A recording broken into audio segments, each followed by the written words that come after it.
যাদের বাটা জুতা আছে তারা এখন আর বাটা জুতা ফইরা বের হবে না। দেখলেই মানুষে কইব যে চুরি করে আনছি।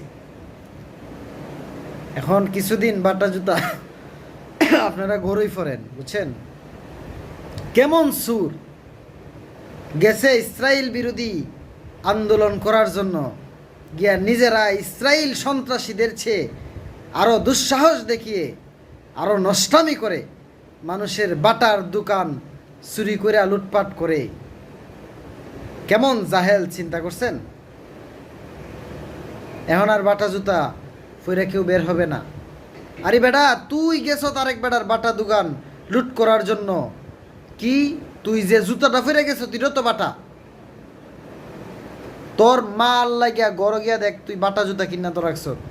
তোর বোল লাগিয়া তুই বাটা জুতা কিনছ, তোর বাফের লাগিয়া তুই বাটা জুতা কিনছ। তোর ঘরের বাটা জুতা ডের আগে ফালাই দিলে না কি জন্য?